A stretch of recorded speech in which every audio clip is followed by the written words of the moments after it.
Hi everyone guys, this is Roshan and today in this video we are going to discuss about the applications of Gauss law. All we have know about what is Gauss law, but it's my job to remind you what is Gauss law. Gauss law is nothing but it is used to measure what is the value for electrical flux inside a closed surface. Okay, so the Gauss law is just used to measure the electrical lines of force inside the closed surface. Okay, before going into the application, you need to know about the types of charge density and what is a charge density means, because Gauss law applications mainly depend upon this charge density only. Okay, so mainly there are three types of charge density. One is linear and another is surface and another is volume. Okay, so the linear charge density is mainly consist of charge present on one dimension. Okay, so it is basically referred as L, length, because it mainly consists of length L only. And the second thing is about the surface. It consists of two dimensions, the length and also the breadth. Okay, so it is represented as A. Okay, so in linear charge density it is represented as L, in surface charge density it is represented as A, and in volume charge density it is represented as V. The symbol for linear charge density is lambda. Okay, and how to remind by using this symbol.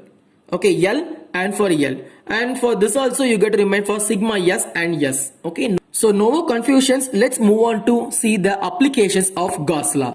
So the first application is to find the electrical field in an infinitely long straight wire. Okay, to find the electrical field in an infinite long straight wire by using Gauss law. So listen guys, in this cylinder you may see there are three surfaces. Okay, one top surface and another bottom surface and a curved surface.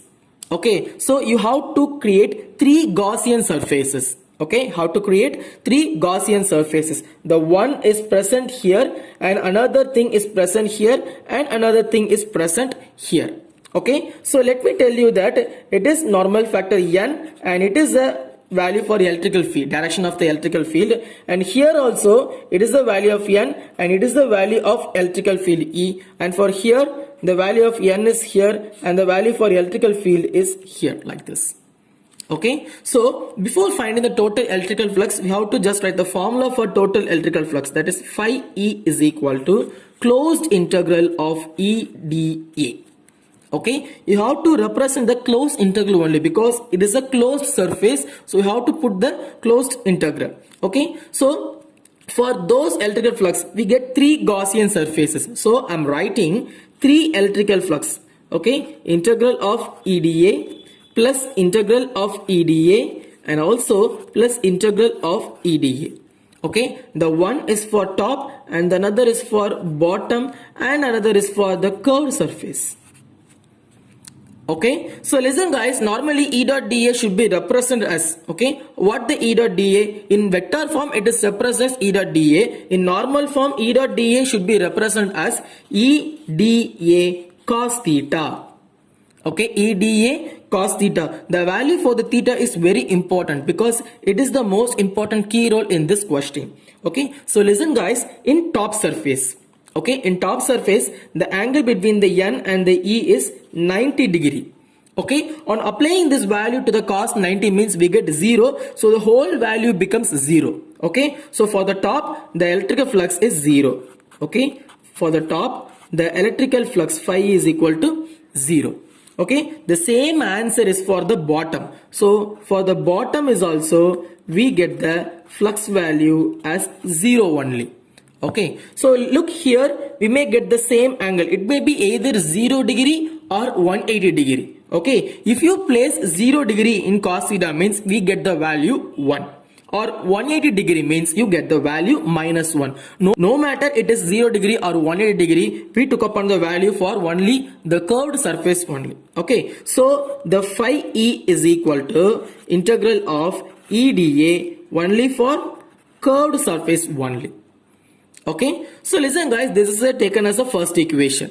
Okay, the second thing is, okay, the second thing, moving on to the second thing, by applying Gauss law, the value for phi E is equal to Q enclosed divided by epsilon naught. Okay, Q enclosed divided by epsilon naught, and it is the second equation. Okay, now These two are phi e. Okay, these two values are phi e. So I have to compare this first equation and also the second equation. So listen, on comparing this, both the equations, EDA, integral of EDA is equal to Q enclosed divided by epsilon naught. Okay, a small calculation for EDA should be, I'm writing here, what is integral of EDA? E should be taken as a constant, and dA, in place of integral dA, I'm writing E into A, because integral and the d gets cancelled and EA should come in. Okay, so what is normally A? A is the area. Okay, on what area? Area of the curved surfaces. Okay, A is the area of the curved surface. So the curved surface area of a cylinder is E into 2 pi or L. E into 2 pi or L. Okay, and then for Q enclosed is, what is Q enclosed? It is the amount of charge present inside the cylinder. Okay, amount of charge present inside the cylinder. So normally Q enclosed is the product of charge density. So here I am using a charge density lambda only. Product of charge density and also the length of the conductor. Okay, so I am taking a length as L. Okay, so on substituting these two values, instead of E and QL, I am getting E of 2 pi or L equal to lambda L divided by epsilon naught. Okay, I am cancelling this both L and L because I want the value for electrical field only. So I am taking electrical field E is equal to lambda by 2 pi or epsilon naught. Okay, rewriting this equation, we get E is equal to 1 by 2 pi r lambda divided by epsilon naught. Okay, and that's the value for the electrical field for an infinite long straight wire. Okay, so this should be applicable only by using the Gauss law. So the Q enclosed by epsilon naught itself is the Gauss law. Okay. And listen guys, the value for the electrical field, okay, the formula for this electrical field is valid only for infinite long straight wire. For a finite length, you can modify this equation, okay. For a finite length, you can modify this kind of equations, and we gonna move on to the next application. The second application is we have to find the total electrical field in a infinite plane sheet, okay, by using Gauss law. So listen guys, in this type of diagram, you may see there is three types of Gaussian surfaces. The one is here, and another one is here, and another one is here. Like that of the first application, but there is a small difference. The charge may go upwards, so the normal field is here like, okay. And for here, you may see both the electrical field and the normal are on same direction only. So here the value is 90 degree.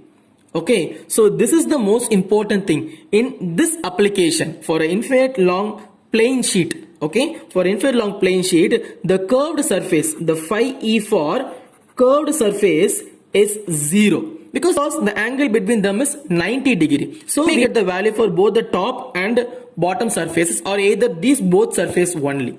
Okay, so on writing this equation, we get phi e is equal to integral of EDA plus the integral of EDA. Okay, so in the diagram you may see both the terms are get equal only. So the EDA should be equal to the EDA. This is for top and this is for bottom, or this is for right and this is for left. Okay, so anyhow they both are get equal only. So I'm writing this equation phi e is equal to 2d integral of dA. Okay, so by using Gauss law, okay, by using Gauss law, phi e is equal to Q enclosed divided by epsilon naught. Okay, Q enclosed divided by epsilon naught. So this is also phi e and this is also phi e. So I gotta compare these both the equations. So I'm getting 2e integral of dA is equal to Q enclosed divided by epsilon naught.